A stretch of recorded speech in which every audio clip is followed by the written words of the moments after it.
어느 날 한국의 가을 단풍을 주제로 한 프로젝트 제안을 받았습니다. 처음엔 낯설고 걱정이 앞섰지만 한국에서의 시간이 그녀에게 새로운 예술적 영감을 선사하며 삶의 큰 변화를 불러일으키게 되었죠. 어떤 경험이 그녀에게 새로운 예술적 영감을 선사했을까요? 영상을 보기 전 구독과 좋아요 버튼 꼭 눌러주세요. 여러분의 응원이 저에게 큰 힘이 됩니다. 그럼 지금 바로 시작해볼까요? 안녕하세요.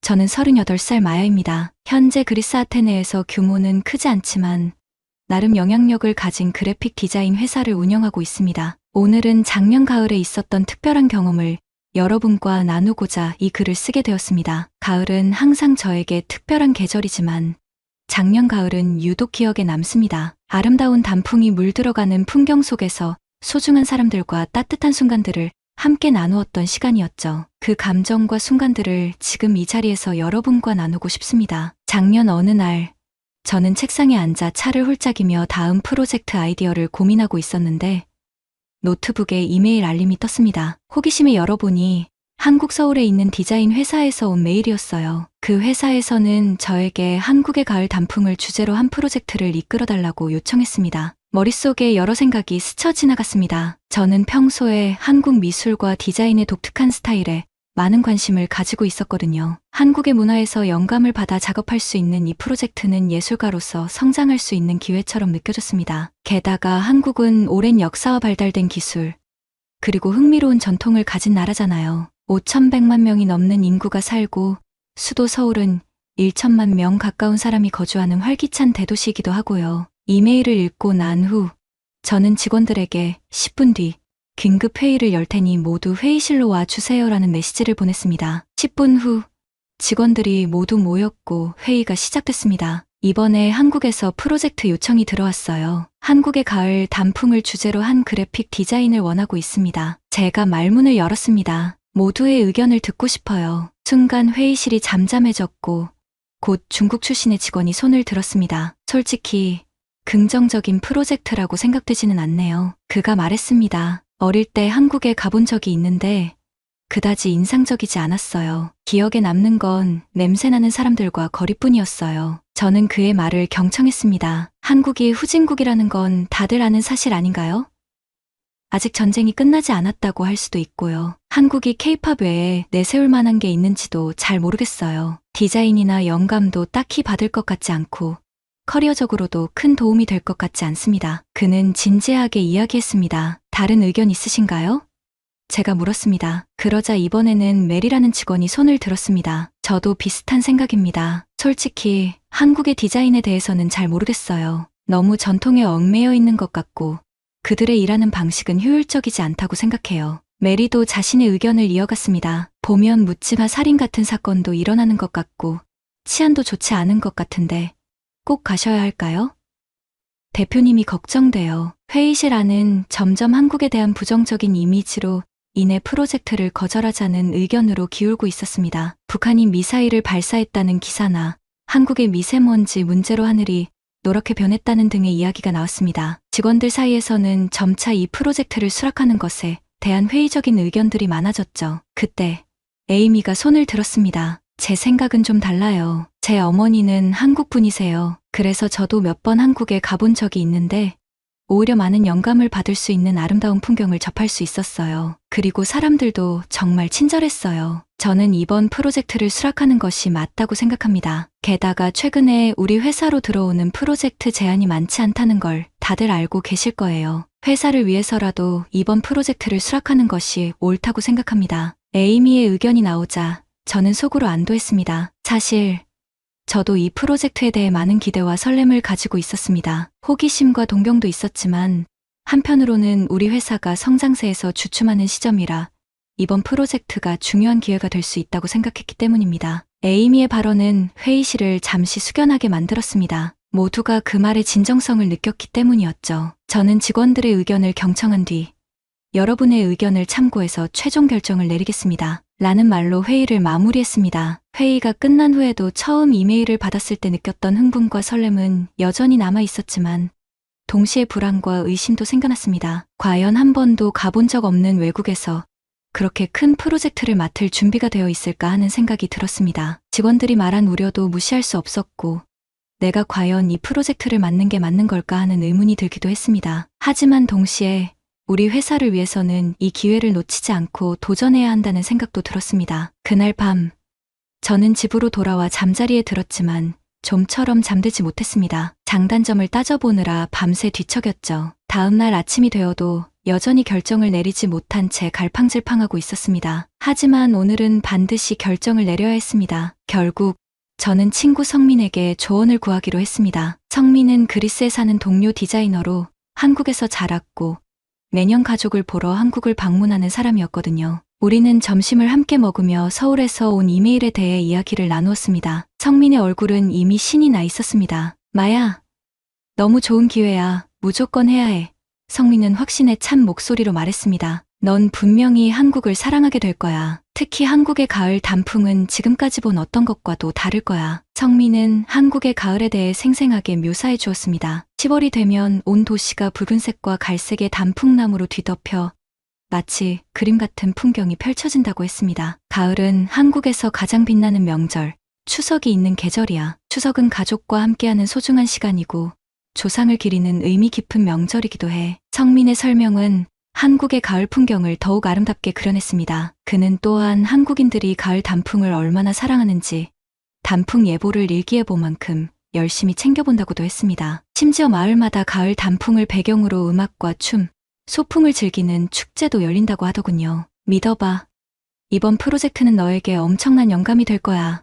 성민의 확신에 찬 말이 저를 더욱 결심하게 만들었습니다. 단풍이 아름답게 물드는 시기에는 한국인들이 그 순간을 소중하게 여기며 자연과 삶의 아름다움을 음미해요. 성민의 설명을 들을수록 프로젝트가 더욱 매력적으로 느껴졌습니다. 제 디자인에 한국의 멋진 색감과 섬세한 디테일을 불어넣을 수 있을 것 같았죠. 성민은 한국 음식에 대해서도 열정적으로 설명했습니다. 대표적인 음식인 김치, 바삭하고 고소한 파전, 그리고 시원한 팥빙수에 얹어진 달콤한 과일들에 대한 이야기는 제 호기심을 더욱 자극했습니다. 또한 서울의 현대적인 고층 건물들과 전통 고궁이 어우러진 모습, 그리고 따뜻한 한국인들의 환대에 대해서도 이야기해 주었죠. 성민은 미소를 지으며 제 손을 잡았습니다. 잘 생각해봐. 이 프로젝트가 너의 커리어와 창의력에 새로운 장을 열어줄 거라고 확신해. 분명히 회사에도 큰 도움이 될 거야. 그리고 혹시 알아? 단풍 축제에서 운명적인 사랑을 만날지. 저는 웃으며 농담을 받아넘겼지만 성민의 열정은 설득력이 있었습니다. 그의 말을 들으면서 저의 모험심이 되살아나는 걸 느낄 수 있었죠. 성민의 말이 맞았어요. 이건 예술가로서 한계를 넘어서 자연과 문화가 살아 숨쉬는 곳에서 영감을 받을 수 있는 일생일대의 기회였던 겁니다. 결국 저는 회사로 달려가 한국 디자인 회사에 프로젝트 수락 메일을 보냈고 직원들에게도 이 사실을 알렸습니다. 물론 회의적인 직원들도 있었지만 결과로 보여주리라 마음먹었죠. 그 후 저는 가을 단풍을 모티브로 한 로고, 아이디어를 미친 듯이 스케치하기 시작했습니다. 서울의 가을 풍경과 그곳의 소리, 냄새에 빠져드는 순간이 기다려졌습니다. 대한민국, 내가 간다. 그렇게 정신없이 한국행을 준비하며 한 달이 흘렀습니다. 한국에 대해 구글링할 수 있는 모든 정보를 찾아보며 회의를 준비했고 드디어 서울로 향하는 비행기에 몸을 실었습니다. 한국에서 가장 큰 공항은 인천국제공항인데 이곳은 국제공항협의회에서 12번이나 세계 최고 공항으로 선정된 곳이라 기대가 컸죠. 약 12시간의 긴 비행 후 비행기가 활주로에 닿았을 때 저는 긴장과 설렘이 뒤섞인 복잡한 감정에 휩싸였습니다. 가슴에 스케치북을 꼭 껴안고 있었어요. 그 스케치북은 이미 가을 단풍을 주제로 한 아이디어와 한국에 대한 메모들로 가득했죠. 이 모험이 실제로 일어나고 있다는 게 믿기지 않았습니다. 비행기에서 내려 공항으로 들어서는 순간 저는 상상했던 것보다 훨씬 더 밝고 깨끗한 인천국제공항의 모습에 감탄했습니다. 높은 천장과 멋진 건축물은 제 눈을 사로잡았고 전자 시스템을 이용해 빠르게 입국 수속을 마칠 수 있었습니다. 공항 직원들 역시 친절하게 인사를 건네며 제가 길을 헤매는 것처럼 보이면 바로 와서 도움을 주려 했습니다. 이 모든 것이 왜 인천국제공항이 최고의 공항으로 선정되었는지 이해하게 해줬죠. 공항에서부터 시작된 좋은 느낌은 한국에서의 여정에 대한 기대감을 더욱 높여주었습니다. 이렇게 저는 한국에서의 새로운 모험을 시작하게 되었습니다. 저는 서울 시내로 향하는 공항철도에 몸을 실었습니다. 이 쾌속 열차는 30마일의 거리를 순식간에 달려 저를 북적이는 서울의 중심부로 데려다 주었죠. 서울 한복판에 도착해 바라본 풍경에 또 한 번 놀랐습니다. 전통적인 곡선형 지붕을 가진 화려한 건축물들 옆으로 철과 유리로 이루어진 거대한 고층 빌딩들이 솟아 있었어요. 길을 걷는 세련된 한국인들은 트렌디한 패션 감각을 뽐내며 자신감 넘치는 모습으로 활보하고 있었습니다. 거리 곳곳에서는 맛있는 음식 냄새가 풍기고 있었죠. 그리고 어디서나 가을의 기운이 느껴졌습니다. 단풍을 테마로 한 광고판들이 상점 창문마다 걸려 있었고 나무마다 단풍이 물들기 시작했으며 인도 곳곳에 놓인 화분에는 아름다운 꽃들이 피어났어요. 카페에서는 밤으로 만든 다양한 디저트와 가을 시즌 특별 메뉴들을 선보이고 있었습니다. 서울은 청춘의 활기와 창의적인 에너지로 넘쳐났고 가을을 맞이하는 열정으로 가득 차 있었습니다. 서울에는 한국 전체 인구의 20% 이상이 살고 있다고 들었지만 붐비거나 혼잡하다는 느낌은 들지 않았습니다. 나중에 알게 된 사실인데 서울에는 100개가 넘는 박물관과 4곳의 유네스코 세계문화유산이 있으며 한강을 따라 수십 개의 평화로운 공원이 자리하고 있었습니다. 알면 알수록 흥미로운 도시였죠. 디자인 회사에서 예약해준 홍대 인근의 호텔에 도착하니 짐을 풀다가 문득 이번이 제가 처음으로 아시아에 와본 경험이라는 것을 깨달았습니다. 한국은 작은 나라일지도 모르지만 아시아에서 4번째로 큰 경제 규모를 자랑한다고 들었습니다. 또한 서울은 세계에서 4번째로 큰 도시 경제권을 가지고 있죠. 이곳은 확실히 혁신과 창의성이 넘치는 곳임이 분명했습니다. 다음 날 아침, 저는 한국팀과의 첫 미팅을 위해 디자인 회사 본사로 향했습니다. 설레기도 했지만 동시에 긴장도 되었습니다. 내 아이디어를 좋아하지 않으면 어떡하지? 실수로 문화적 결례를 범하면 어쩌지?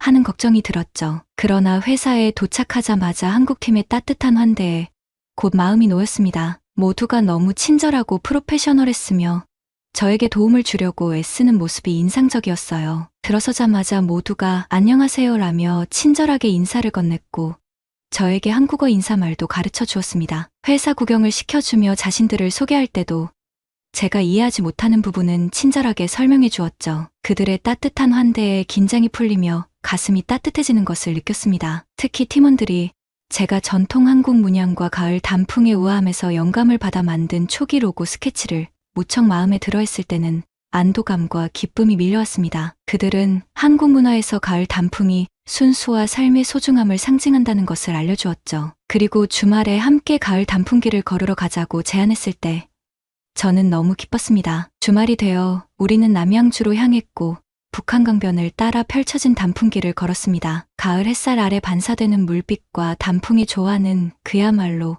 그림 같은 풍경을 만들어냈습니다. 그곳에서 단풍의 색감과 분위기를 직접 느끼며 야외에서 디자인 스케치를 해보는 시간은 저에게 큰 영감을 주었습니다. 이 모든 경험은 제가 한국에서의 프로젝트를 통해 더 많은 것을 배울 수 있으리라는 확신을 심어주었죠. 이렇게 영감을 주는 환경에서 재능 넘치는 팀과 함께 일할 수 있다니 정말로 행운이라는 생각이 들었습니다. 어느새 저도 모르게 한국에 푹 빠져들고 있었죠. 토요일 아침 일찍 저는 여의도역에 내렸습니다. 따뜻한 햇살이 비치고 새들이 지저귀는 소리가 들렸으며 공기 중에는 새로운 시작과 희망이 가득 느껴졌습니다. 한국인들은 매년 가을마다 이 아름다운 풍경 속에서 황홀한 기분을 만끽할 수 있다니 정말 부러웠어요. 아, 나도 한국의 가을에 푹 빠졌구나 라는 생각이 들었죠. 여기서 동료들과 만나 여의도 공원과 한강을 걸었습니다. 공원은 사람들로 북적였고 저도 그들 속에 섞여 걷고 있었죠. 가까이 다가갈수록 눈앞에 펼쳐진 광경에 절로 탄성이 나왔습니다. 붉고 노란 단풍잎들이 바람에 살랑이며 떨어지는 모습은 마치 자연이 마지막 인사를 건네는 듯했습니다. 바람이 불 때마다 잎사귀들이 공중에서 춤을 추듯 나부끼며 한 겹, 두 겹씩 쌀인 단풍 위로 부드럽게 내려앉았습니다. 땅에는 고운색의 카펫이 깔렸고 발걸음을 내디딜 때마다 바삭거리는 소리가 들렸죠. 햇살이 잎사귀를 통과해 땅에 들이우는 그림자와 함께 떨어지는 잎들은 주황빛과 빨간빛으로 반짝이며 찰나의 순간을 영원한 기억으로 만들어 주었습니다. 그 순간 마치 시간의 흐름이 멈춘 듯한 고요함이 느껴졌습니다. 정말로 소문대로 동화 속으로 들어간 듯한 기분이었죠. 잔디밭에서는 연인들, 가족들, 친구들이 돗자리를 깔고 웃고 떠들며 사진을 찍고 있었습니다. 나중에 알게 된 사실이지만 많은 사람들이 우유빛깔의 발효 쌀주인 막걸리를 마시고 있었더라고요. 음악가들은 전통 한국 악기로 흥겨운 멜로디를 연주하며 축제 분위기를 한껏 고조시키고 있었습니다. 마치 서울 시민 전체가 가을의 단풍을 즐기기 위해 나온 것처럼 보였죠. 동료들의 설명에 따르면 서울 단풍 축제는 오랜 역사를 가지고 있으며 남산과 서울숲 같은 곳에서 가장 유명하다고 했습니다. 저희는 천천히 걸으며 이번 프로젝트에 사용할 사진과 영상을 촬영했습니다. 담아내고 싶은 매력적인 장면들이 너무 많았죠. 꽃 자체의 아름다움뿐 아니라 사람들의 얼굴에 자연스레 번지는 미소가 이 경이로운 풍경의 일부였어요. 길을 돌자 웅장한 단풍나무 아래에 전통 한복을 입은 노인이 앉아 있었습니다. 그분은 제가 처음 보는 악기로 황홀한 선율을 연주하고 있었습니다. 제 시선을 읽은 동료가 다가와 설명해 주었어요. 저 악기는 가야금이에요. 한국 전통 현악기죠. 스물한 줄로 되어 있고 연주하려면 엄청난 기술이 필요해요. 한국인들은 1500년도 넘게 가야금으로 음악을 만들어 왔어요. 저 어르신은 분명 수십 년 동안 연마에 오신 분일 거예요. 그 설명을 들으며 저는 그 순간을 기록하고 싶은 마음에 스케치북과 연필을 꺼내 들었어요. 노인의 손가락이 현에서 춤추는 모습을 자세히 보려고 몇 걸음 가까이 다가갔죠. 그런데 그만 서두르는 바람에 길바닥에 우뚝 튀어나온 큼지막한 나무 뿌리에 발이 걸리고 말았습니다. 꺄! 하는 비명과 함께 저는 앞으로 고꾸라지며 넘어졌고 누군가와 부딪혀 그 사람이 들고 있던 커피를 날려버리고 말았어요. 얼굴이 화끈거리는 걸 느끼며 고개를 들어보니 온몸에 커피를 뒤집어 쓴 젊은 한국 남자가 보였습니다. 그는 까만 단추 셔츠에 깔끔한 바지를 입고 있었고 검은 머리카락과 반짝이는 눈동자를 가진 잘생긴 얼굴이었어요. 놀랍게도 그는 미소를 지으며 괜찮으세요? 라고 한국어로 물었어요. 제가 멍하니 그를 바라만 보자 그는 껄껄 웃으며 다시 영어로 Are you okay? 라고 물었습니다. 네. 정말 죄송해요. 얼굴이 빨개진 저는 스카프로 그의 옷에 묻은 커피 얼룩을 닦으려 애쓰며 더듬거렸어요. 죄송해요. 음악가를 스케치하다가 정신이 팔렸어요. 좀 더 조심했어야 했는데 정말 미안해요. 계속 사과하던 저에게 그는 미소를 지으며 아니에요. 정말 괜찮아요. 저도 단풍 구경에 정신이 팔렸거든요. 너무 그림 같지 않나요? 저는 경덕이라고 해요 라고 했습니다. 그의 친절한 반응에 안도한 저는 제 디자인 프로젝트와 한국에 온 이유에 대해 이야기를 나누기 시작했고 금세 편안한 대화가 이어졌습니다. 경덕은 서울의 숨겨진 명소와 문화에 대해 해박한 지식을 가지고 있었고 저희는 단풍길을 함께 천천히 걸으며 그가 들려주는 이야기들을 들었습니다. 그는 가을 단풍에서 영감을 받은 유명한 한국 예술가와 문인들의 일화도 소개해 주었어요. 어느 순간 경덕이 큰 키로 손을 뻗어 머리 위 가지에서 단풍을 하나 꺾더니 장난스러운 미소와 함께 저에게 건네주었습니다. 저는 얼굴이 뜨거워지는 걸 느끼며 설레는 마음으로 조심스럽게 단풍 낙엽을 받아들였어요. 그 낙엽의 복잡하면서도 정교한 아름다움에 감탄하면서 머릿속에 새로운 스케치 아이디어가 떠오르기 시작했죠. 그렇게 경덕과 대화를 나누고 있을 때 제 주머니에서 핸드폰이 진동했습니다. 확인해보니 직원에게서 문자가 와 있었어요. 어디 계세요? 단체 사진 찍고 점심 먹으러 가려 해요. 이쪽으로 오세요. 결국 우리는 아쉬운 미소를 교환하며 헤어져야 할 시간이 왔다는 걸 깨달았습니다. 그런데 그때 경덕의 눈이 반짝였어요. 혹시 내일 시간이 되신다면 함께 서울에서 단풍 구경을 가는 건 어떠세요? 디자인 영감을 받기에 딱 좋은 장소가 될 거예요. 이번엔 커피도 함께 마시면서요. 물론 이번엔 쏟지 않도록 할게요. 라며 장난스럽게 윙크했습니다. 가슴이 두근거리는 걸 애써 감추며 저는 고개를 끄덕이며 동의했습니다. 경덕에게 손을 흔들며 작별 인사를 하고 팀 동료들에게 빠르게 달려갔습니다. 품에 안은 단풍을 소중하게 간직한 채 제 입가에는 미소가 떠나지 않았어요. 이 프로젝트가 제 상상 이상으로 훨씬 더 신나는 경험이 될 것 같았어요. 서울의 가을 속에서 느껴지는 창의적인 에너지와 붉은빛 풍경은 저를 완전히 매료시켰습니다. 그러나 그보다 더 중요한 것은 한국 문화와 자연에 대한 깊은 통찰을 얻을 수 있었고 경덕이라는 특별한 인연을 만났다는 것이었어요. 앞으로 어떤 일이 펼쳐질지 기대에 부풀어 일요일 아침 일찍 저는 약속대로 경덕 씨를 만나기 위해 서울 지하철을 탔습니다. 서울 지하철은 언제나 인상적이었죠. 300개가 넘는 역과 초고속 와이파이가 설치된 편리함에다 좌석 난방까지 되어 있었어요. 여름엔 시원한 에어컨, 겨울엔 따뜻한 히터가 빵빵하게 틀어져 있어서 이용객들이 언제나 쾌적하게 지하철을 이용할 수 있죠. 하지만 제가 가장 감동받은 건 무료 휴대폰 충전기나 가방을 놓을 수 있는 선반 같은 작은 배려였습니다. 이런 세심한 디테일들이 서울에서의 일상을 더욱 편리하게 만들어 주었어요. 종로구에 있는 역에서 내리자 경덕 씨가 이미 김이 모락모락 나는 커피 2잔을 들고 환한 미소로 저를 기다리고 있었습니다. 우리는 함께 창경궁으로 향했어요. 1400년대에 지어진 창경궁은 조선시대 왕과 왕족이 실제로 귀거했던 궁궐입니다. 조선 왕조는 1392년부터 1910년까지 500년이 넘는 세월 동안 한반도를 지배했다고 하죠. 궁이 정문을 지나 마당에 들어서는 순간 그 풍경에 숨이 멎을 뻔했습니다. 수십 그루의 나무들이 가지를 뻗고 둥그런 지붕에 화려한 단청을 입힌 전통 한옥 건물들이 마당을 둘러싸고 있었어요. 마치 수백 년 전 한복을 입은 우아한 공녀들이 단풍나무 아래를 산책하는 모습이 눈앞에 그려지는 듯했죠. 경덕과 저는 궁궐 곳곳을 둘러보며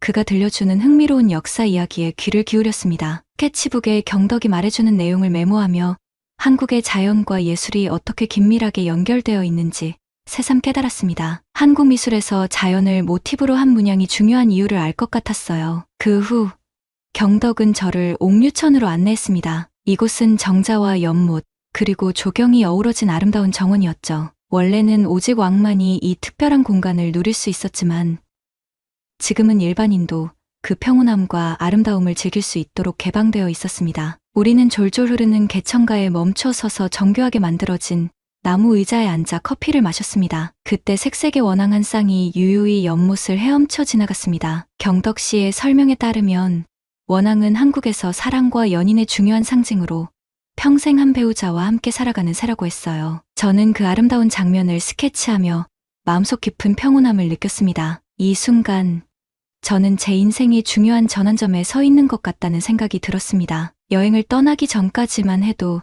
창의적인 작업과 개인적인 목표에서 새로운 영감을 간절히 찾고 있었거든요. 그러나 이곳에서 자연의 예술적 아름다움과 한국인들의 사려 깊고 우아한 삶의 태도를 보며 제 안에서 무언가가 바뀌고 있다는 걸 느꼈습니다. 마치 가을 단풍이 저에게 새로운 가능성과 목적의식을 일깨워준 것 같았어요. 스케치를 하면서 힐끗 경덕 씨를 바라보니 그 역시 부드럽고 이해심 어린 표정으로 저를 바라보고 있었습니다. 짧은 시간이었지만 그는 이미 단순한 가이드 이상의 존재가 되어 있었어요. 마치 진정한 친구처럼요. 제가 느끼고 있는 이 복잡한 감정을 이해할 수 있을 거란 생각이 들었어요. 아직 말로 표현되지 않은 그 감정들 말이죠. 경덕이 부드럽게 말을 이어갔습니다. 있잖아요. 마야, 한국에는 정이라는 말이 있어요. 이건 설명하기가 좀 어려운데 서로 오래 알고 지내지 않았어도 사람들 사이에 생기는 깊은 정서적 유대감과 애정을 의미해요. 친밀감과 유대감으로 가는 지름길 같은 거죠. 그는 잠시 망설이는 듯하더니 조심스럽게 말을 이어갔습니다. 너무 서두른다고 생각하지 않았으면 좋겠는데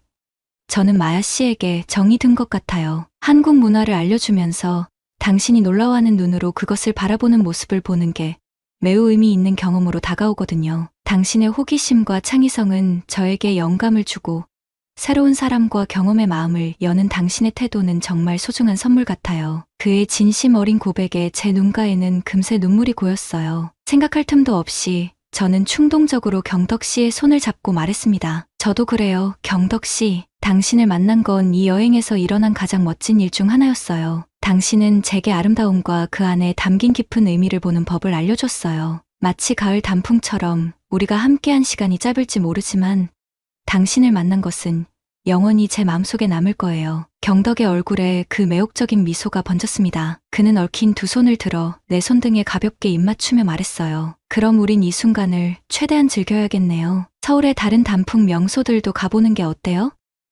마야 씨가 스케치북에 그 풍경들을 담아내는 걸 보고 싶어요. 저는 기쁘게 고개를 끄덕였고 마음이 한결 가벼워지는 것을 느꼈습니다. 궁궐 대문을 나서면서도 우리는 손을 꼭 잡고 걸었어요. 인생이 때로 얼마나 예측할 수 없는 방향으로 흘러가는지 다시 한번 놀랐죠. 그리스에서 비행기에 올랐을 때만 해도 이번 여정은 단지 새로운 디자인 기술을 배우고 프로젝트를 위한 출장일 뿐이라고 생각했는데 가을의 서울은 그 이상이었습니다. 서울에서의 시간은 역사, 문화, 자연, 인간관계 그리고 자아발견이라는 더 깊은 경험으로 저를 이끌었어요. 저는 이 모든 감정과 경험을 이번 프로젝트에 쏟아부어 가을 단풍의 화려하면서도 더섭는 아름다움, 한국의 찬란한 문화유산, 그리고 특별한 순간의 소중함을 기리는 작품을 만들고 싶다는 열정으로 가득 찼습니다. 하지만 지금 이 순간은 조금 더 현재에 머물며 경덕 씨의 손에서 전해지는 온기와 서울의 봄바람 속에서 달콤하게 퍼지는 향기를 음미하고 싶었어요. 앞으로 몇 시간 동안은 서울에서 가장 사랑스러운 이 계절 속에서 파스텔 빛깔의 꿈 속에서 잠시 길을 잃고 싶은 기분이었죠. 가을 단풍이 절정에 다다른 이 시기에 저뿐만 아니라 제 마음속에서도 새로운 가을이 피어나는 것을 느꼈습니다. 저는 이 찰나의 순간이 주는 진정한 행운과 감사함을 잊지 않으려 했고, 그저 이 완벽한 순간 속에서 조금 더 오래 머물고 싶었어요. 그 후 2주 동안 저는 서울 곳곳을 누비며 온 마음을 다해 프로젝트에 몰두했습니다. 팀원들과 열정적으로 토론하며 함께 서울의 아름다운 장소들을 탐험하면서 많은 영감을 얻었어요. 가을 단풍에서 느껴지는 은은한 붉은빛과 가을의 생동감, 그 모든 것을 디자인에 고스란히 담아내려 했죠. 한국의 전통 문양과 현대적 감각을 조화시켜 과거와 현재를 아우르는 작품을 마침내 완성할 수 있었습니다. 프로젝트의 마지막 날, 한국팀과 함께 결과물을 보며 뿌듯함을 나눴습니다. 이 프로젝트를 통해 저와 동료들 사이에 깊은 유대감이 쌓인 것 같았죠. 프로젝트가 성공적으로 마무리되고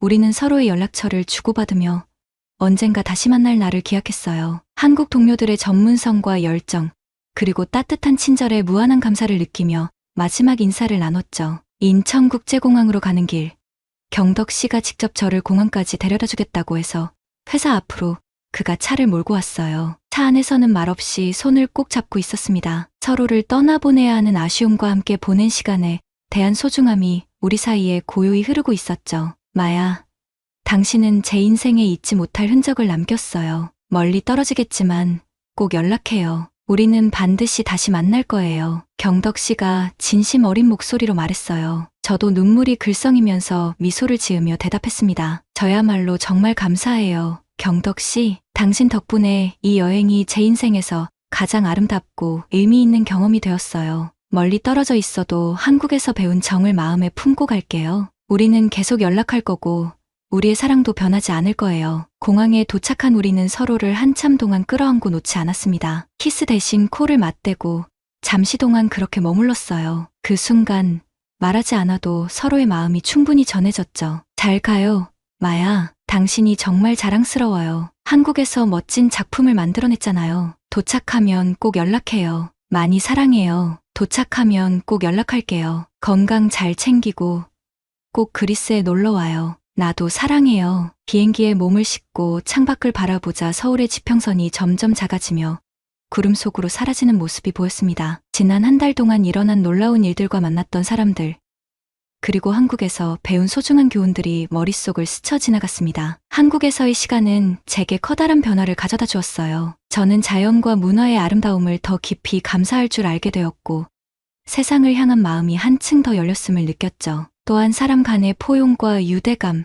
서로를 아끼는 정의 가치를 배웠습니다. 이러한 배움과 성장이 제 작품에도 고스란히 스며들 것이라고 확신했어요. 무엇보다 이번 여행은 제 자신을 다시 발견한 여정이었어요. 저는 이제 모험을 두려워하지 않고 삶의 아름다움을 발견할 줄 아는 용기 있는 예술가로 성장한 것 같았습니다. 가을 단풍처럼 눈부시게 아름답지만 순식간에 지나가는 이 가을의 교훈을 절대로 잊지 않을 거예요. 앞으로도 계절의 흐름과 만남, 그리고 이별 속에서 삶의 진정한 가치를 일깨우는 디자이너가 되고 싶습니다. 서울에서의 가을은 이제 물러가고 단풍은 흩날리며 사라지겠지만 그 안에서 느꼈던 전율, 때다름, 그리고 사랑은 영원히 제 가슴에 남을 겁니다. 창밖으로 펼쳐진 새하얀 구름과 푸른 하늘이 영원히 이어지는 것처럼 말이죠. 한국에서 맞은 가을과 경덕 씨 덕분에 제 마음속에도 언제나 희망의 봄이 피어날 거예요. 오랜 비행을 시작하며 저는 가방에서 스케치북을 꺼내 펼쳤습니다. 경덕과의 작별 인사를 되새기며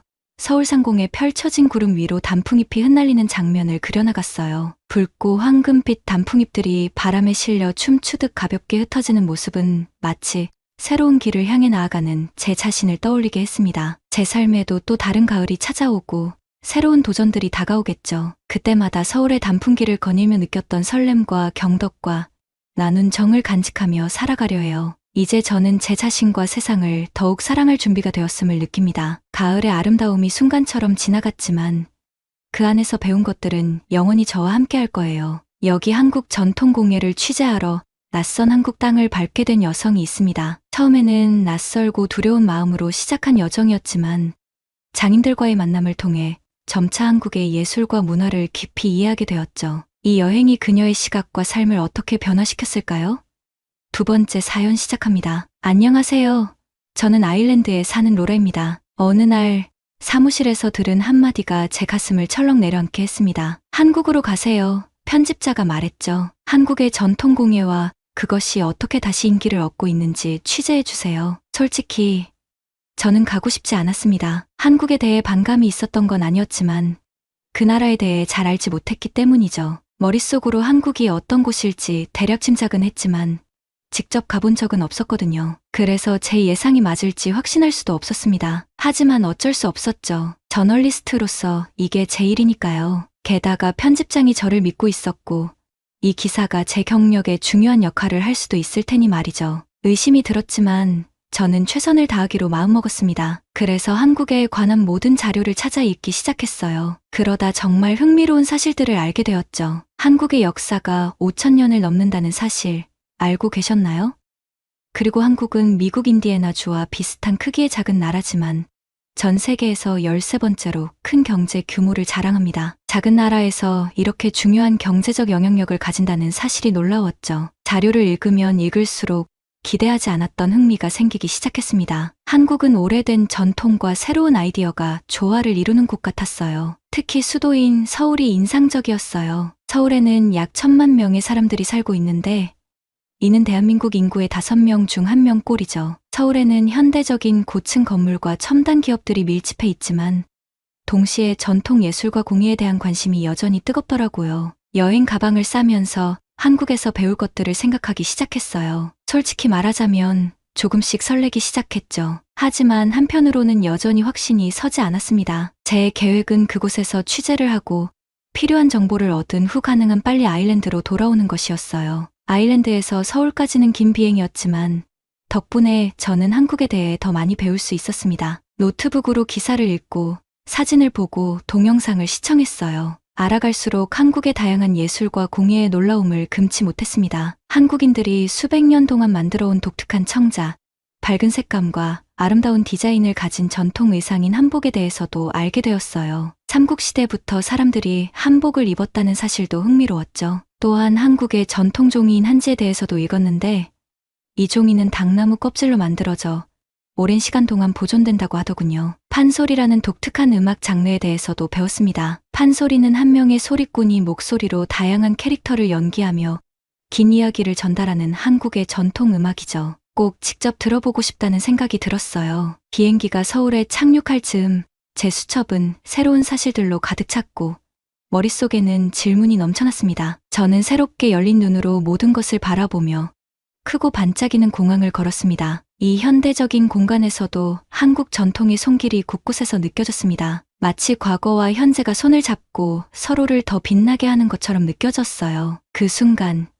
이번 취재가 그동안 해왔던 다른 취재들과는 다를 것이라는 걸 직감했습니다. 뼛속 깊이 그런 느낌이 스며들었죠. 약간 긴장되었지만 대부분 설렘이 가득했습니다. 이 나라와 그 국민에 대해 배울 수 있는 모든 것을 알고 싶었거든요. 택시를 타고 서울 도심 한복판에 있는 호텔로 향하는 길에 저는 어린아이처럼 창문에 코를 대고 주변을 구경했습니다. 어디를 봐도 새로운 풍경과 소리, 냄새가 가득했어요. 높은 아파트 건물과 오래된 사찰, 길거리 포장마차와 디자이너 패션 매장이 나란히 서 있는 모습은 이국적이었지만 왠지 모르게 반갑게 느껴졌습니다. 택시를 타고 가는 이 짧은 여정이 마치 큰 모험의 첫걸음 같았어요. 한국의 전통 공예를 현대에 계승하고 있는 장인들을 만날 준비가 되었고 그들의 이야기를 듣고 싶었습니다. 그들의 기술을 배우고 그들이 만든 작품이 자신과 조국에 어떤 의미가 있는지 이해하고 싶었어요. 무엇보다도 저는 변화를 받아들일 준비가 되어 있었습니다. 낡은 생각을 버리고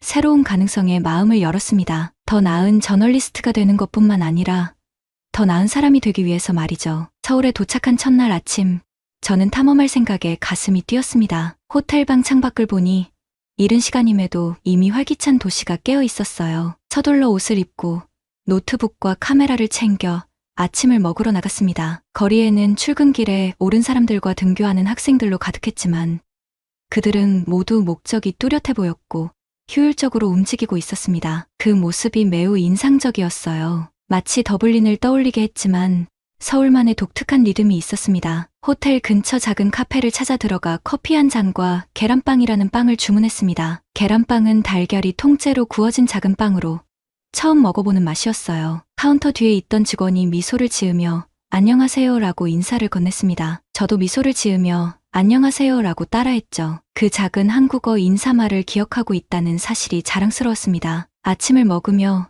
전날 밤에 조사했던 노트를 다시 살펴보았습니다. 오늘은 전통 예술과 공예품으로 유명한 서울 중심부 인사동을 방문할 계획이었죠. 가보고 싶은 상점과 갤러리 목록도 이미 잔뜩 준비해 두었어요. 장인들과 그들의 작품에 대해 직접 이야기를 나누고 싶었습니다. 커피를 다 마신 후 가장 가까운 지하철역을 찾기 위해 길을 나섰습니다. 서울에는 500개 이상의 역과 20개가 넘는 노선을 가진 세계 최대 규모의 지하철 시스템이 있었습니다. 그 크기가 너무 커서 다른 지역 도시까지 연결되어 있더군요. 처음엔 길을 찾는 것이 조금 긴장되었지만 금세 지도를 보고 어떤 열차를 타야 할지 알아낼 수 있었습니다. 지하철을 타면서 저는 그 모든 것이 얼마나 깨끗하고 효율적인지 감탄하지 않을 수 없었습니다. 열차는 정확히 정시에 운행되었고 모든 사람들이 자신의 목적지를 정확히 알고 있는 것처럼 보였어요. 그리고 얼마나 많은 사람들이 휴대폰이나 태블릿을 들여다보고 있는지도 눈에 띄었습니다. 한국은 세계에서 가장 빠른 인터넷 속도를 자랑하는 나라답게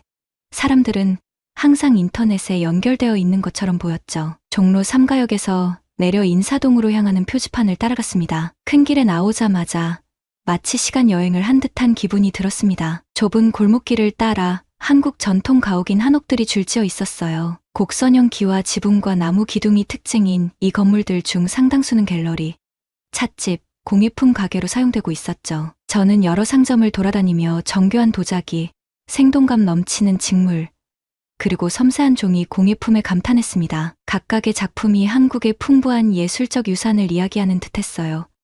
특히 한지 전문 상점이 저를 끌어당겼습니다. 상점의 60대 주인장이 당나무 껍질을 불리고 삶고 말리는 긴 과정을 통해 한지가 만들어지는 과정을 보여주었죠. 심지어 제가 직접 한지를 만들어 볼 기회도 주었습니다. 생각보다 어렵긴 했지만 손가락 사이로 느껴지는 부드러운 펄프의 촉감이 너무 좋았어요. 인사동을 계속 둘러보며 저는 옛것과 새것이 조화롭게 공존하는 이곳의 매력을 발견했습니다. 수백 년 된 찻집 옆에는 라떼와 와플을 파는 트렌디한 카페가 자리하고 있었고 전통 서예 가게와 최신 케이팝 앨범을 파는 상점이 이웃해 있었습니다. 과거와 현재가 끊임없이 대화를 나누며 서로에게 배우고 함께 새로운 것을 창조하는 듯한 느낌이 들었죠. 점심으로는 작은 식당에서 한국 전통 음식인 비빔밥을 먹었습니다. 밥과 채소, 고기를 큰 그릇에 넣고 비벼 먹는 이 음식은 매콤하고 풍미가 가득했어요. 서울의 정신을 이 음식에서 느낄 수 있었는데 서로 다른 요소들이 다양하게 섞여 완벽한 조화를 이루는 그 맛이 바로 서울의 다양함과 어우러짐을 반영하는 것 같았습니다. 오후에는 여러 갤러리와 공방을 방문하며 장인들과 그들의 작품, 그리고 그들의 삶에 대해 이야기를 나누었습니다. 많은 장인들이 부모님이나 조부모님에게 배운 기술을 이어가고 있었고 그 전통을 지키는 것에 자부심을 가지고 있었습니다. 하지만 동시에 현대 디자이너들과 협업하거나 혁신적인 소재를 사용해 자신의 예술을 오늘날의 세계와 연결하는 새로운 방법을 찾는 것에도 큰 기대감을 가지고 있었습니다. 하루가 지나면서 저는 인사동의 구불구불한 거리에서 길을 잃었지만 좋은 의미에서 길을 잃은 느낌이 들었습니다. 이곳은 마치 새로운 발견과 이야기가 언제나 기다리고 있는 듯한 곳이었어요. 몇 주를 이곳에 있어도 다 볼 수 없을 것 같았죠. 하지만 해가 지기 시작하자 이제는 호텔로 돌아가야 할 시간이 되었음을 깨달았습니다. 지하철을 타고 돌아오는 길에 저는 하루 동안 찍은 사진들과 수첩에 적어둔 메모를 훑어보았습니다. 하루 만에 한국 공예품뿐만 아니라 한국과 한국 사람들에 대해 이렇게 많은 것을 배웠다는 사실이 저 스스로도 놀라웠습니다. 처음에는 이 과제를 꺼렸고 한국에서 흥미를 느낄 만한 것이 별로 없을 거라고 생각했던 제 모습이 떠올랐습니다. 하지만 이제는 그런 제가 조금 부끄러워졌습니다. 서울은 예상했던 것과 달리 쉽게 정의할 수 없는 활기차고 복잡하며 끊임없이 진화하는 도시라는 것을 보여주며 저를 가장 좋은 방식으로 놀라게 했기 때문이죠. 그날 저녁 호텔로 돌아가는 길에 저는 앞으로의 일정에 대한 새로운 설렘을 느꼈습니다. 물론 앞으로 어려움이나 오해가 있을 수도 있겠죠. 하지만 그런 것들은 새로운 곳을 여행하고 다른 문화에 몰입할 때 항상 겪는 과정입니다. 저는 그런 도전들을 받아들일 준비가 되어 있었습니다. 여행이란 그런 것이니까요. 새로운 경험에 자신을 열고 세상을 바라보는 새로운 방식에 자신을 개방하는 것이죠. 우리가 함께 공유하는 이 행성에서 인간 삶의 놀라운 다양성과 창의성에 대한 겸손과 경외를 느끼는 것, 그것이야말로 여행의 진정한 의미 아닐까요? 그날 밤, 창밖으로 여전히 윙윙거리는 서울의 소리를 들으며 저는 내일의 모험을 기대하며 잠이 들었습니다. 서울에서의 둘째 날 아침, 저는 활력이 넘치고 한국 전통공예의 세계에 더 깊이 빠져들 준비가 된 기분으로 일어났습니다. 간단히 빵집에서 아침을 먹은 후 단팥빵이라는 맛있는 팥이 들어간 과자를 맛보았죠. 그리고 국립민속박물관을 방문하기로 결정했습니다. 이 박물관은 서울에서 가장 웅장하고 아름다운 궁궐 중 하나인 경복궁 안에 자리 잡고 있습니다. 궁궐 문을 들어서는 순간 마치 다른 시대에 들어선 듯한 기분이 들었습니다. 건물들은 밝은 색으로 칠해져 있었고 지붕과 벽에는 정교한 문양들이 새겨져 있었습니다. 특히 용처럼 왕의 힘과 권위를 상징하는 문양들은 각각의 색상과 모양이 특별한 의미를 담고 있다는 것을 알게 되었습니다. 박물관 내부에서는 한국 민속 예술에 관한 전시물을 둘러보며 몇 시간을 보냈습니다. 회화, 자수, 목공예, 금속 공예까지 다양한 작품들이 전시되어 있었죠. 각 작품에 담긴 기술과 창의성의 수준은 그저 놀랍기만 했습니다. 단순히 아름다운 물건이 아니라 한국의 역사, 신념, 그리고 생활 방식이 고스란히 담겨 있었기 때문이죠. 전통 타일 전시를 감상하던 중 뒤에서 아름답지 않나요? 라는 목소리가 들려왔습니다. 돌아보니 저보다 조금 나이가 많아 보이는 젊은 남자가 미소를 지으며 탈을 바라보고 있었습니다. 네, 정말 아름답네요. 저도 동의하며 대답했습니다. 안녕하세요. 저는 로라라고 합니다. 런던에서 한국 전통공예에 대해 취재하러 온 기자예요. 제 소개에 남자의 눈이 반짝였습니다. 멋지네요. 저는 산업단지에서 일하고 있지만 전통 예술을 알리고 보존하는 데 많은 관심이 있어요. 특히 서울처럼 빠르게 변화하는 도시에서는 전통을 지키는 일이 더 중요하다고 생각해요. 한국 문화에 대한 공통 관심사로 이야기를 나누면서 저는 그의 해박한 지식과 열정에 감탄했습니다. 그의 이름은 용준이었고 그는 장인 집안에서 자랐다고 했어요. 어렸을 때부터 수공예품의 가치를 배우며 자란 이야기를 들려주는 그의 모습에서 한국 전통 예술에 대한 깊은 애정과 자부심이 느껴졌습니다. 오늘날의 세상에서는 모든 것이 너무 빠르고 금방 버려지죠.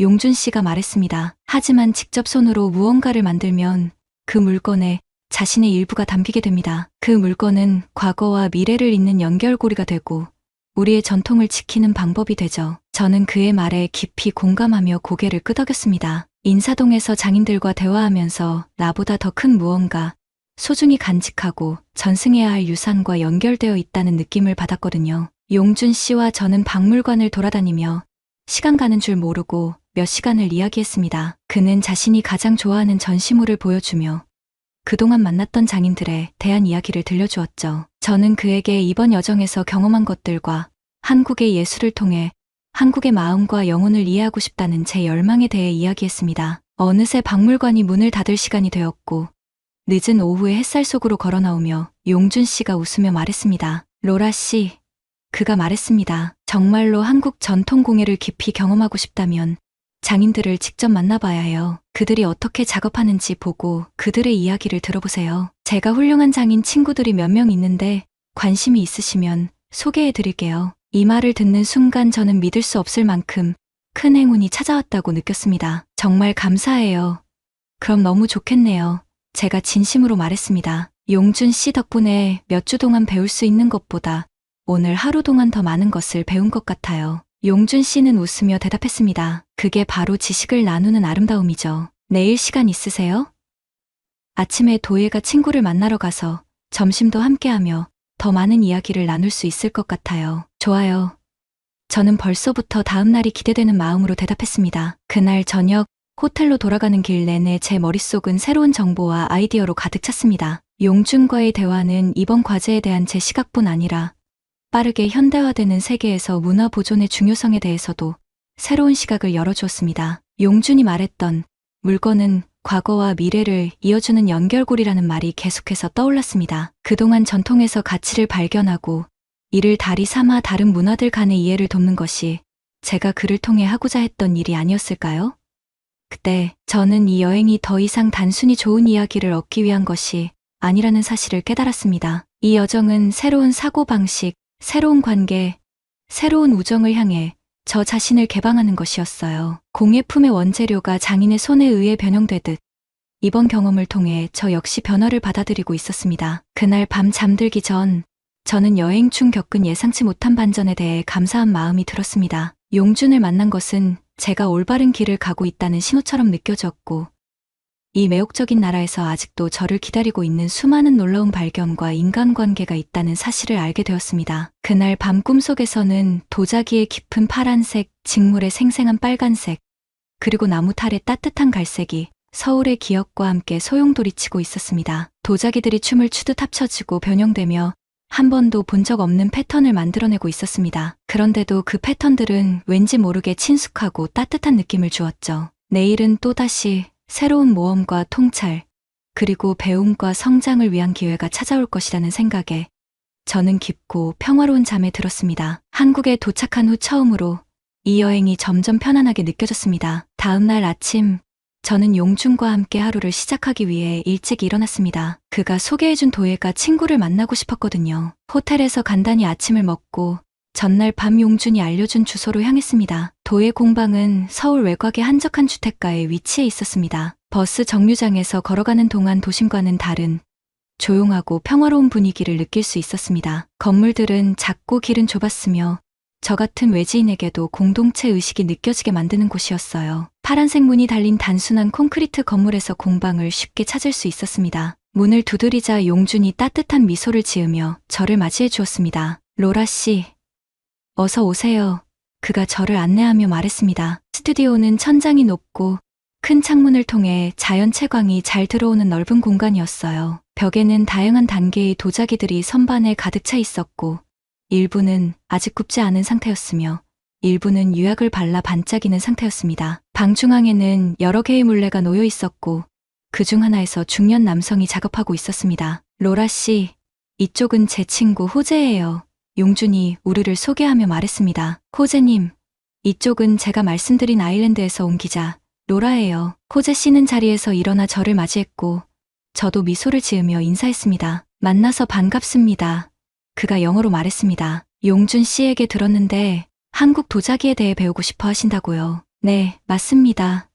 제가 진지하게 대답했습니다. 한국의 도자기가 가진 아름다움과 장인 정신에 깊이 감명받았습니다. 그 과정과 그 뒤에 숨겨진 역사에 대해 더 알고 싶습니다. 호재 씨는 눈가에 미소를 띄우며 고개를 끄덕였습니다. 잘 찾아오셨습니다. 저는 30년 넘게 도자기를 만들어 왔고 그 지식을 나누는 것을 매우 좋아합니다. 몇 시간 동안 호재 씨는 저에게 한국 도자기 역사에 대한 강의를 해주었습니다. 그는 기원전 8,000년 전부터 한반도에서 토기와 석기가 만들어졌다는 증거를 소개하며 한국 도자기의 수천 년에 걸친 전통에 대해 설명했습니다. 또한 일상생활용품에 사용되는 거친 젓갈색 점토와 고운 백자 점토 같은 다양한 점토의 종류를 보여주었습니다. 그러나 가장 인상 깊었던 순간은 호재 씨가 물레를 돌리며 작업하는 모습을 지켜볼 때였습니다. 그의 손은 수십 년의 연습에서 비롯된 확신과 우아함으로 부드러운 점토를 다루며 힘들이지 않고도 아름다운 형태를 만들어냈습니다. 그의 작업이 너무 쉬워 보였기 때문에 저도 직접 시도해 보았는데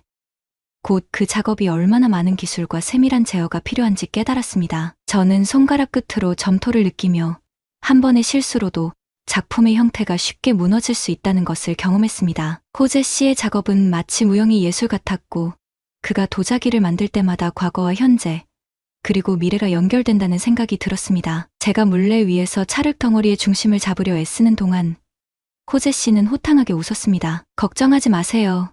그가 저를 안심시켰습니다. 처음부터 제대로 하는 사람은 없어요. 물레를 마스터하려면 수년간의 연습이 필요하죠. 항상 개선의 여지가 있고 매번 새로운 것을 배울 수 있다는 것이 이 일의 매력입니다. 그의 말에 저는 용준 씨가 왜 호재 씨를 꼭 보여주고 싶어 했는지 깨달았습니다. 호재 씨는 헌신과 인내심을 가지고 예술의 완벽함을 추구하는 전통 장인의 본질을 구현하는 사람이었거든요. 동시에 자신의 열정을 다른 이들과 나누고 기술을 다음 세대에 전수하고 싶어하는 따뜻하고 현실적인 사람이기도 했습니다. 더 많은 이야기를 나누며 호재 씨는 도예가로서의 여정을 들려주었습니다. 그는 아버지에게 도예를 배웠다고 합니다. 하지만 처음부터 아버지의 뒤를 따르겠다는 확신이 있었던 것은 아니었죠. 젊은 시절에는 대도시의 흥분과 기회에 이끌려 다른 진로를 고려했었다고 했습니다. 그러나 결국 어느 순간 도자기가 자신의 피 속에 흐르고 있다는 것을 깨달았다고 말했습니다. 도예는 제게 단순한 직업이나 취미가 아닙니다. 삶의 방식이자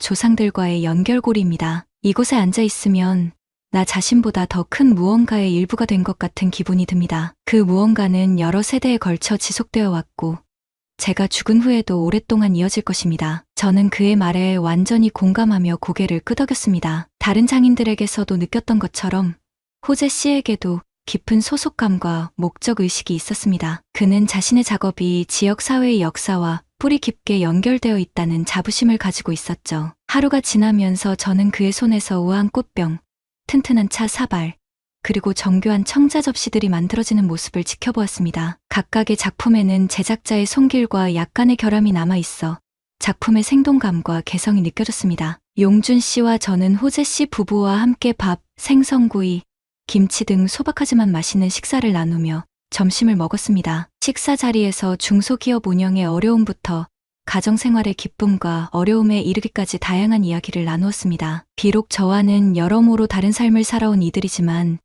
예술에 대한 사랑과 다른 문화를 이해하고 감상하려는 열망은 우리를 하나로 연결해 주었습니다. 저는 이들이 고대적이면서도 현대 사회에 적응하고 번성하는 매우 생생하게 살아있는 삶을 살아가는 방식을 엿볼 수 있었습니다. 오후가 되어 작별 인사를 할 시간이 다가오자 저는 슬픔이 밀려왔습니다. 호재 씨와 그의 가족들과 함께한 시간은 하루뿐이었지만 마치 오랜 시간 알고 지낸 것처럼 느껴졌습니다. 용준 씨 역시 단순한 가이드나 정보 제공자를 넘어 진정한 친구처럼 느껴졌습니다. 함께 웃고 배우며 서로에게서 많은 것을 얻을 수 있었죠. 시내로 돌아가는 버스 안에서 저는 며칠 동안 한국에서 경험한 모든 것들을 떠올렸습니다. 제가 만났던 장인들과 그들이 나눴던 이야기, 그리고 그들의 손과 마음으로 만들어낸 아름다움에 대해 곰곰이 생각해 보았습니다. 이곳, 한국은 과거와 현재가 서로 얽혀 있어 옛 방식이 새로운 것을 가르치고 풍요롭게 하는 방식으로 이어지고 있었습니다. 저는 무엇보다도 이번 여정을 통해 제가 얼마나 많이 변화했는지 깨달았습니다. 처음 한국에 왔을 때 저는 많은 선입견과 가정을 품고 있었고 제 마음과 머릿속에는 수많은 벽이 자리 잡고 있었습니다. 그러나 이번 여행을 통해 조금씩 그 벽들이 무너지고 그 자리를 새로운 개방성과 배우려는 의지, 그리고 성장하고 연결되려는 마음이 채워지기 시작했어요. 저는 아직도 더 많은 것을 보고 더 많은 사람들을 만나고 더 많은 이야기를 들을 수 있다는 사실을 깨달았습니다. 그 가능성에 처음에는 겁을 먹을 법도 했지만 오히려 설렘이 가득했습니다. 더 깊이 들어가 이 매혹적이고 복잡하며 끊임없이 놀라움을 주는 한국 문화에 완전히 몰입하고 싶었습니다. 버스가 서울거리를 달리는 동안 저는 수첩을 꺼내 글을 쓰기 시작했습니다. 이번 경험의 본질을 포착하려 노력하면서 글을 쓰자 글은 새로운 에너지와 목적을 담은 채 자연스럽게 흘러갔습니다. 더 이상 저는 단순히 기사를 쓰고 있는 것이 아니었어요. 그보다는 전혀 예상하지 못했던 방식으로 제 마음을 사로잡은 장소와 사람들에게 보내는 러브레터를 쓰고 있었습니다. 한국에서의 제 모습은 처음 도착했을 때와 완전히 달라져 있었습니다. 처음에는 낯설고 거리감이 있었던 이곳이 이제는 제 마음을 채우고 있었죠. 저는 이 풀린 시각으로 더 깊이 한국을 취재하고 이곳의 본질을 담아 가기로 다짐했습니다. 수첩을 덮으며 이번 여행이 단순한 취재를 넘어 제 삶을 변화시키는 중요한 전환점이 되었음을 확신했습니다. 첫 번째 사연은 마야 씨의 이야기였죠. 그리스에서 그래픽 디자인 회사를 운영하며 한국의 가을 단풍을 주제로 프로젝트를 맡게 된 마야 씨는 처음엔 낯설고 두려웠지만 한국의 아름다운 자연과 따뜻한 사람들 덕분에 마음을 열게 되었습니다. 가을 단풍 속에서 그녀는 자신이 예술가로서 한 단계 더 성장하고 있음을 느꼈고 결국 한국에서의 시간이 삶에 큰 변화를 가져다 주었습니다. 두 번째 사연은 아일랜드에서 온 로라 씨의 이야기였습니다. 전통 공예를 취재하러 한국에 왔을 때 로라 씨는 새로운 문화에 대한 선입견과 두려움이 있었지만 도자기를 만드는 장인들과의 만남을 통해 점점 마음을 열기 시작했습니다. 그녀는 한국의 예술과 전통이 과거와 현재를 연결하며 사람들을 묶는 힘이 있음을 깨달았고, 그 과정에서 자신의 변화와 성장을 경험하게 되었습니다. 두 분 모두 한국에서의 시간을 통해 마음의 벽을 허물고 자신을 더 깊이 이해하며 새로운 가능성에 눈을 뜨게 되었죠. 마치 가을의 단풍이 쓰러지고 다시 새로운 계절이 찾아오듯 그들의 여정 또한 새로운 시작을 향한 아름다운 변화의 시간이었습니다. 이렇게 각자의 여정에서 발견한 성장과 깨달음, 우리 모두의 삶에도 영감을 줄 수 있기를 바랍니다. 오늘도 사연과 함께 해주셔서 감사합니다. 함께 나누고 공감해요. 여러분의 구독과 좋아요로 우리의 소중한 이야기가 더 많은 이들에게 전달될 수 있도록 노력하겠습니다. 다음에도 함께 해주시기를 기대합니다. 즐거운 하루 보내세요.